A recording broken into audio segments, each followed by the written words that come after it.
melihat Pilkada Indramayu ini seperti apa? Potensinya seperti apa, Bang? Pilkada Indramayu ini semacam ujian moral buat politik Indonesia. Karena Indramayu ini bertuturlah seluruh keburukan Indramayu dalam politik hari ini. Itu sebabnya saya ke Indramayu untuk menghalangi berlanjutnya nepotisme, berlanjutnya korupsi, berlanjutnya perampokan APBN. Semata-mata untuk tujuan melihat Indramayu tumbuh di dalam indeks pembangunan yang bermutu itu, Human Development Index, atau indeks IPM namanya, indeks pembangunan manusia. Jadi itu aja poinnya. Saya ingin lihat dalam 5 tahun ke depan IPM pendidikan itu tumbuh jadi 12 tahun minimal gitu. Berarti lulus SMA itu kan. Jadi itu aja ukurannya tuh. Saya ingin lihat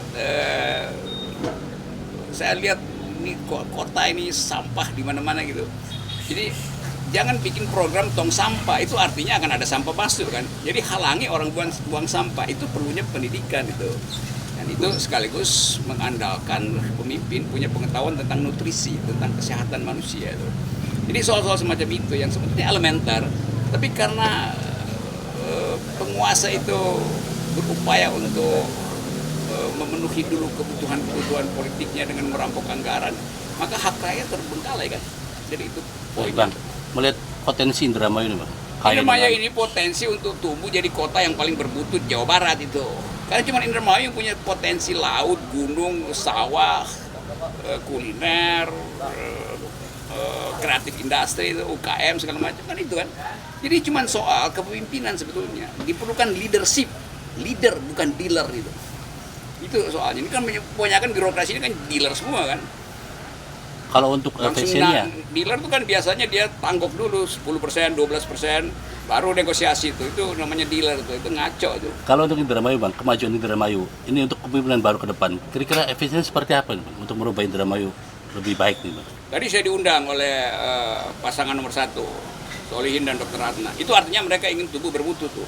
Kalau enggak dia nggak akan undang saya tuh. Karena saya selalu ingin kasih kritik.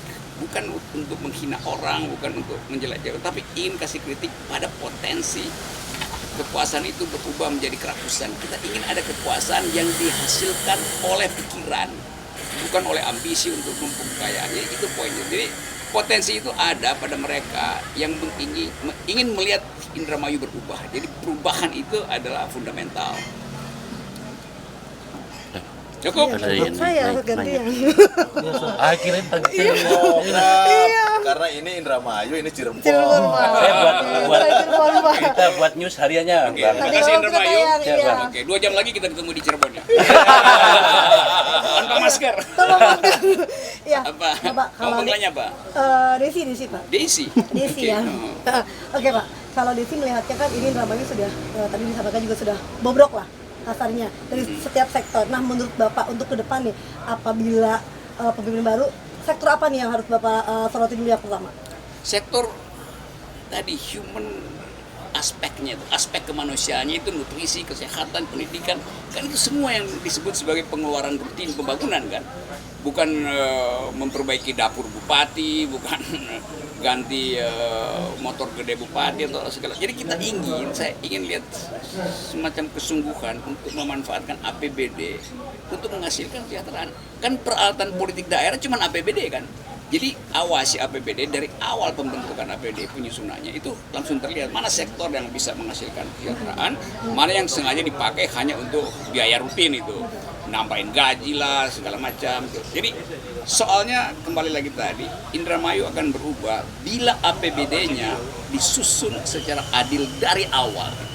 Gitu. Desi. Jadi berarti yang pertama itu adalah tadi SDM itu ya Pak ya, betul ya? Ya, SDM, sanitasi, nutrisi, hak ibu terhadap rahimnya supaya ada kesehatan rahim itu kan itu generasi kan lahir dari rahim perempuan. Abang, untuk potensi korupsi, kolusi, nepotisme untuk di daerah, apakah itu suatu tradisi untuk kepemimpinan di generasi sekarang atau generasi ke depan itu seperti apa? Itu akar korupsi itu ada pada feodalisme. Akar korupsi itu ada pada nepotisme.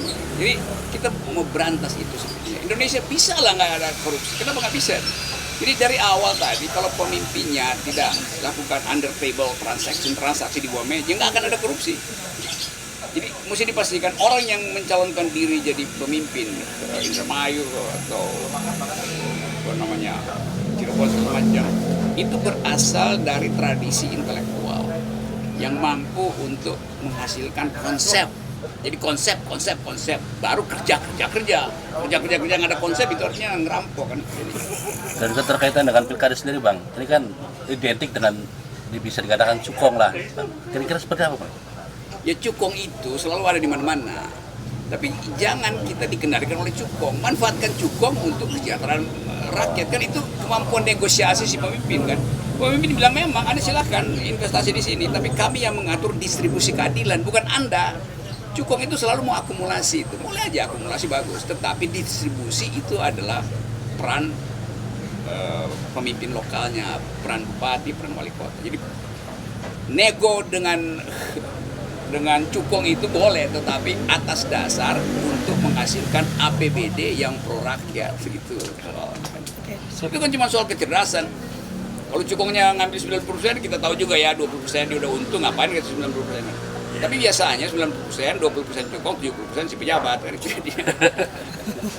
Oke, Ya. ini sekali lagi Pak. Ya. Nih harapannya untuk tanggal 9 nanti pesta demokrasi Indramayu seperti apa untuk masyarakat Indramayu Pak? Saya perhatikan masyarakat Indramayu ada di dalam semacam kecemasan, memilih atau nggak memilih, frustrasi karena menunggu money politik. Nah, saya ingin agar supaya masyarakat yang masih ragu-ragu putuskan untuk menghentikan, mendukung mereka yang potensi korupsi dan sudah pernah menjabat dan ternyata menghasilkan keburukan di dalam mengurus masyarakat. Nah, itu aja poinnya. Ya, Desi. Terima kasih banyak. Oke, Oke. ya. Betul Bang.